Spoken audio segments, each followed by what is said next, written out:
where the wild things are. Chances are that's where you'll find our nation's wildlife refuges. They are a remarkable attempt to resist the encroachments of civilization.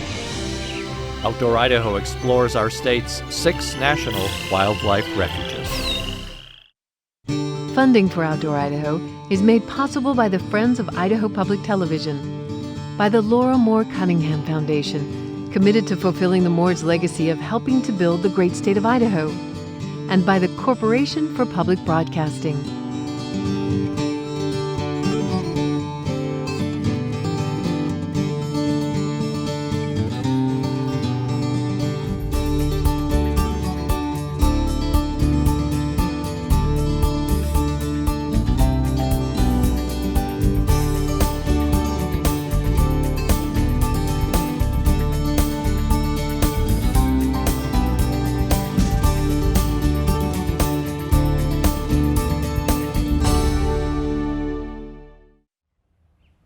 The sign of the flying goose. It's the emblem of the National Wildlife Refuges, where the sounds are as enchanting as the scenery.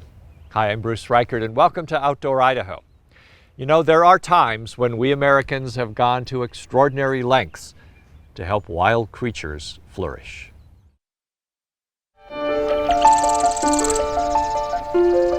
Morning has broken in this desert oasis.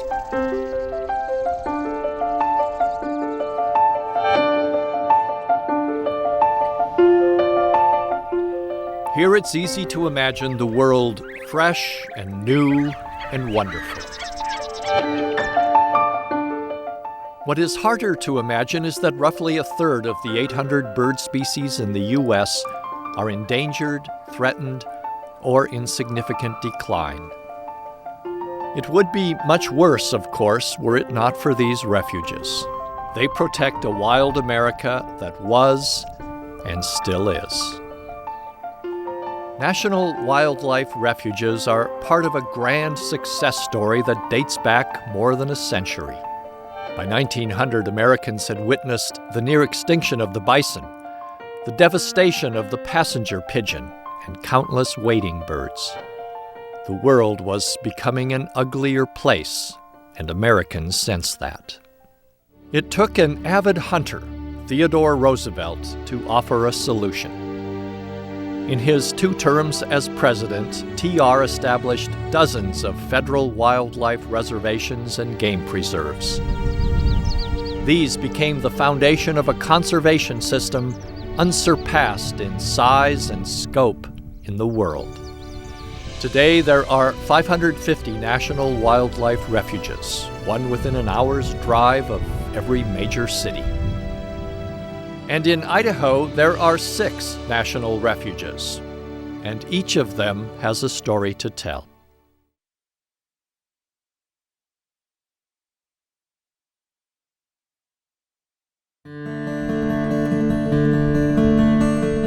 Even though it's been a refuge for more than 100 years, and even though neighborhoods and cities have grown up all around it, it's doubtful most Idahoans understand the boundaries of Deer Flat National Wildlife Refuge. That's because it's both a lake, Lake Lowell, and a series of Snake River islands that stretch for more than 100 miles. A lot of people don't realize that Lake Lowell is part of a National Wildlife Refuge, and some of the folks that do know it's a National Wildlife Refuge don't really know what that means. One thing that sets refuges apart is the Fish and Wildlife Service is the only agency that has wildlife first as their mission. A lot of the other natural resource agencies have a multiple use mandate, and Fish and Wildlife Service doesn't. We really are here for wildlife and wildlife habitat. Deer Flat owes its existence to Teddy Roosevelt. He established it in 1909, long before there were jet skis and other recreational devices that can get crosswise with the needs of wildlife. The refuge got its name from deer that used to winter here before the reservoir was built, and there are still some deer who call this home. But mainly, this is a place for birds of all kinds. The guidebooks suggest the best season for viewing wildlife is from September through December. But this really is a refuge for all seasons. In late summer and early fall, as Lake Lowell slowly drains, the exposed mudflats attract all manner of shorebirds. As winter approaches, the duck populations peak. In fact, wintering waterfowl was the original impetus for the refuge. And then there's springtime. Refuge manager Elaine Johnson and her daughter, how many? 3. Are participating in the annual spring goose egg count. Oh, here we've got a nest. On the refuge's 101 islands. So we got 5 eggs here. And he's starting to hatch? That doesn't look like it. These look like they're fairly new. Okay, let's get them covered back up. We can keep them warm. But all is not well here. Oh, look what we've got here. A predator has recently made its way onto the island. It's either a coyote or a foxhole. And has begun devouring the eggs. Oh, here's one that's not hatched. This is Elaine Johnson's last full week here at Deer Flat. She is leaving to manage another refuge in the Southwest. I really have to take time out to enjoy wildlife habitat, which is why I got into this business in the first place. Look, this nest has some goslings there. Look at that. Look at that. I always kind of felt a special calling. 7 goslings. It looks like they all hatched. That wildlife don't have a voice of their own. Gentle underneath. Yeah. And there needs to be some people that look out for their best interest. Mama will be back in a minute, I know, because we just heard her up there. I always viewed myself as that was my job, was to look out for their best interest. All right, you ready? Toodaloo.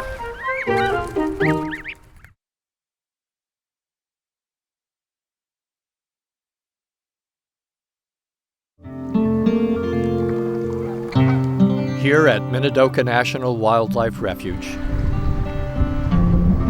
the American white pelican rules the wind.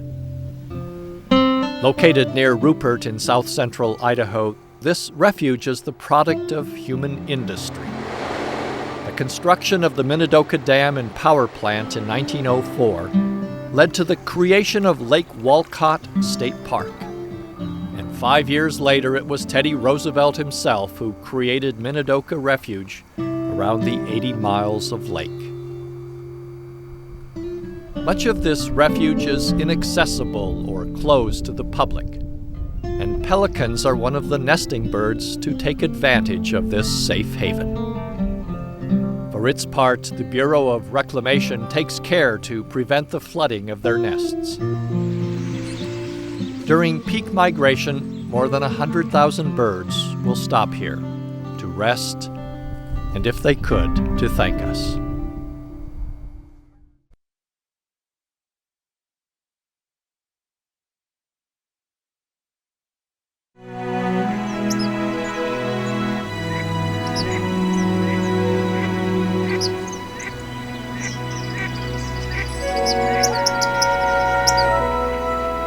It's August, and an early morning mist softens the edges and brings a touch of mystery to one of the nation's smallest refuges, and the only one in northern Idaho.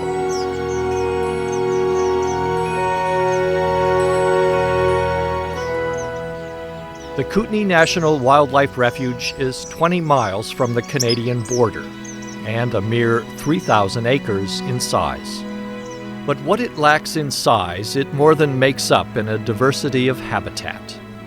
And that translates into a diversity of species, more than 300. I think what really sets us aside from all of the other National Wildlife Refuges in Idaho, they're all located in southern Idaho, is just the rivers and the streams that we have here. It's wetter habitat. We have a lot more wetlands up here. We have migratory waterfowl. We have otters, beaver, muskrats, there's white-tailed deer, mule deer that will be here on the flats and the grassland areas. We have moose that'll come down in the wetlands. we have black bear. So it's really a pretty special little place. Just a few decades ago, that wasn't the case. All of those floodplain wetlands have been drained for agriculture. So what we've done is that we've tried to go back and restore wetlands in order to provide habitat for the waterfowl. Managers still have to contend with a system of dikes that keep the Kootenai River from naturally flooding the area. So, using pumps and ditches, they try to mimic nature by manipulating the water level. Parts of the refuge are flooded and parts are actually still left open for farmland. In this case, though, the crops are not for humans, they're for the birds. Our majority of our crops are winter wheat, spring barley with about 20% millet, which does real well in the wetter soils. Jim Tucker's family moved here in 1955 to farm.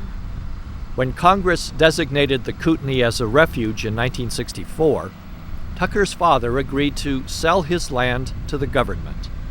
He became a co-op farmer, raising some crops for himself and others for wildlife.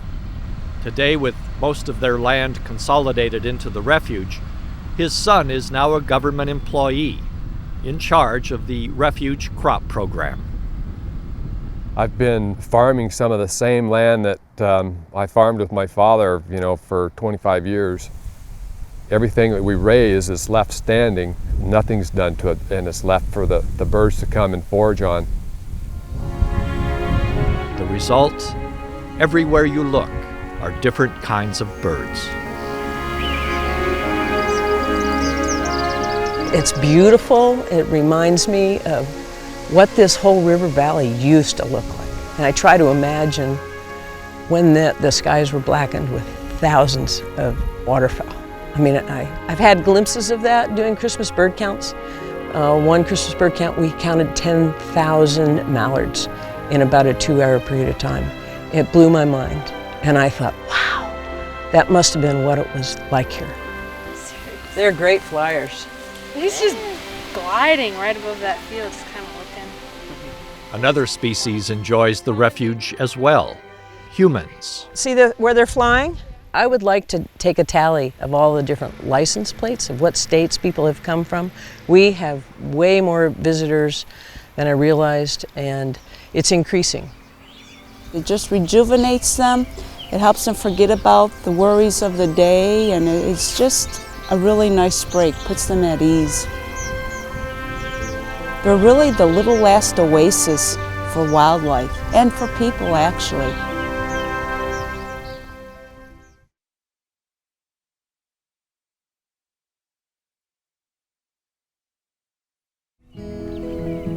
If you look around, you'll see that there's hardly any vegetation other than grass and cattails and water. But it's an oasis for migrating land birds. They haven't beat their wings yet. Chuck Trost has been studying birds most of his adult life, and Camas National Wildlife Refuge is one of his favorite classrooms. 11,000 acres of lakes, ponds, and marshland, meadows in the mix and desert sage on the fringes.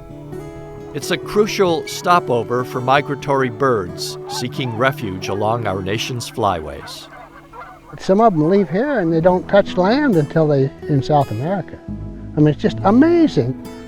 First-time sightings and rare sightings like this saw-whet owl are recorded at Camas every year. It's unusual in the fact that it's so tame. I mean, they're just not afraid of people. They just freeze up and you can walk right up and look at it. So it's a wonderful opportunity to see it. In early spring, birdwatchers flock to the ponds for a flying blizzard of white feathers. The life of the sky, that's what these are. The graceful migration pattern of snow geese dots the crystal clear blue sky on cool mornings. Adding to the sensory overload are elegant tundra and trumpeter swans, and even a moose, and a tree-climbing porcupine. I think birds are fascinating, always have. If you find the right environment, you don't have to look for them, you can wait for them to find you. When you're in a city, you hear vehicles, you hear people hollering, and you come out here, and the only thing you hear is the wind and the birds. And that's very unique.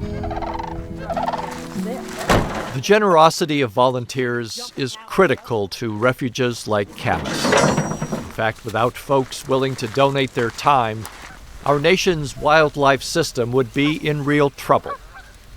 Nationwide, more than 30,000 volunteers donate more than 1 million hours each year to help the cause. This refuge is an important resource for eastern Idaho. We try and do everything we can to make it work and to help them out. This is like Idaho's Eden right here. And living in one of Idaho's Edens full time are John and Sharon Dollar, volunteers from Alabama. One has to have a reason for getting up in the morning, not just to retire and play golf or tennis or whatever. And we've been that route, and it's just not very fulfilling, but this is extremely fulfilling. The retired couple usually spends more than 40 hours a week caring for this refuge. It's public lands. Everything in public lands belongs to all of us. So in a way, this is my refuge, just like it would be your refuge.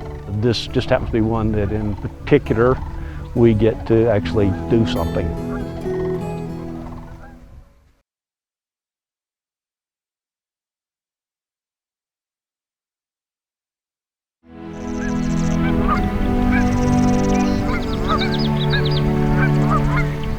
The locals know it as the Old Dingle Swamp, 19,000 acres of bulrush marsh, open water, and flooded meadows.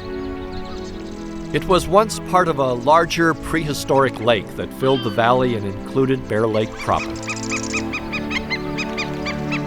And over time, it began to drain and recede, shrinking to 17,000 acres before being established in 1968 as Bear Lake National Wildlife Refuge. In this beautiful marsh setting, we've got a broad panorama of a really good, productive marsh that's thankfully got a lot of water this year. A lot of bird activity, and that's a situation we'd like to see every year. Here we go. Contact.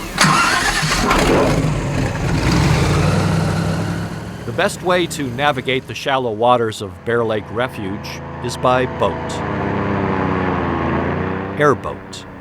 Very responsive, very quick, gets you in some very shallow areas, and it's a lot of fun.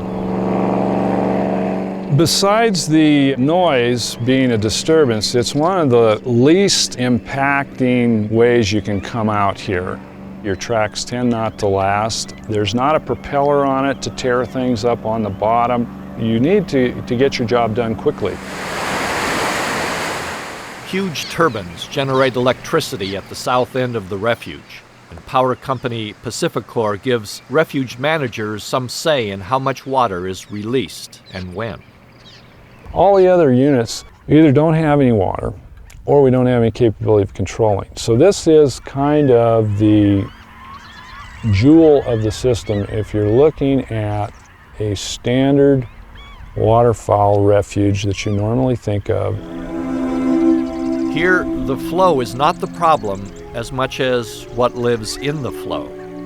Carp, the notorious hogs with fins. They churn the wetlands into a muddy bog as they feast in the river channels. They're pretty gross. Definitely bottom feeder is the term that comes to mind because they certainly are. Introduced in the 1800s, the carp population exploded and literally took over. Now the fight to control the hogs is never ending. They slop through grasses, eating the vegetation, devouring habitat, and leaving murky water in their wake. It's the old story you hear time and time again on introduced species. Here we have one that didn't have predators and is just making the most of it, having a great time at our expense. And carp are amazingly fertile. Each female can produce 2 million eggs compared to a salmon's meager 5,000. That just about kills you. There isn't a whole lot you can do at that very moment. You know, you're probably into carp for another year for sure. But it's not for lack of trying. 15 screens costing almost $10,000 apiece block the aggressive fish from entering the refuge, which is divided by dikes. Anytime you can reduce or get rid of the carp, you quickly see a response in terms of water quality and vegetation for other wildlife. Indeed, management efforts are appreciated by those who live here. This cluster of colonies busily darting between emerald grass and sapphire sky is proof that the birds feel welcome. If you want to be sure to have good human habitats, you need to maintain the good wildlife habitat as an indicator and as your first line of defense. Even from a more selfish standpoint, it makes sense to take care of these areas for your own well-being as a human.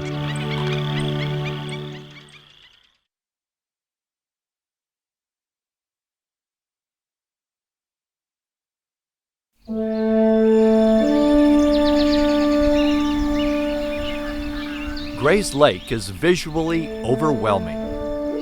This National Wildlife Refuge is as crowded with life as a big city and as noisy as the morning commute. All the cricks, croaks, and clatter of bugs and birds serenade the rising sun.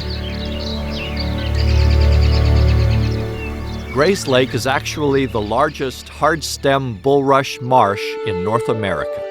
It stretches out for more than 19,000 acres, providing breeding habitat for some 200 species of birds, fish, mammals, and amphibians. The refuge has another distinction, too.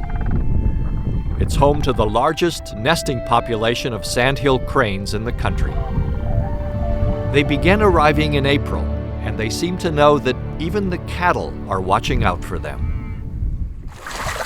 You want me to put another one here? For Ray Ostler, yeah, here. Chores start early in the land of the cranes. I'm putting up electric fence so that I can change my cattle into a different unit. Ostler came to this high mountain valley in 1961 with 150 head of cattle. Over time, he more than doubled his cattle operation, using the marshland to grow premium hay for his herd. I used to hay all this country through here. Then the refuge system expanded, and U.S. Fish and Wildlife bought Ostler's acreage. But they did give him a permit for grazing rights. Grazing is not common inside the National Wildlife Refuge system, but here at Gray's Lake, things are different. I see about a 300-pound gain from time I put them in here in the spring until I go out in the fall. 240 pairs of greater sandhill cranes nest here among the cattle. And it's a healthy arrangement. The ever-present cow pies provide bugs and nutrients for the birds. Plus, the cows consume grass, keeping it short enough for the chicks to wander about, their fire-colored fuzz bobbing through the blades of green. Refuge manager Dick Schustrom monitors the cranes and their young every spring. If they make it to flight stage, that's a big deal. More than 2,000 cranes migrate to this marshland for the summer. Their welcome back calls fill the air. It's very much different than something like a Canada goose or trumpeter swan or ducks. It's as if the cranes just feel comfortable here. It's traditionally always been a very good place for sandhills. They've always liked these high montane wetlands and been very productive, a lot of food out there for them, and security. Back in the 1980s, scientists tried to take advantage of that security by using Gray's Lake Refuge to boost the population of endangered whooping cranes, a close cousin of the sandhill. Researchers put whooper eggs into the nests of sandhill cranes, and sure enough, the adult cranes acted as foster parents, hatching, raising, and guiding young whooping cranes on their migration south. But scientists could not get the whoopers to breed on the refuge, so the innovative experiment finally ended, leaving this land to the sandhills. For all its importance to cranes, this refuge is not that well known. It's not unusual to have the whole place to yourself.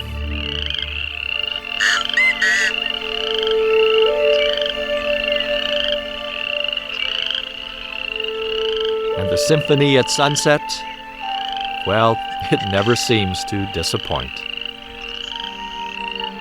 It's important to keep this as pristine and wild as we can. We need to make a good effort to protect it and preserve it for the American people.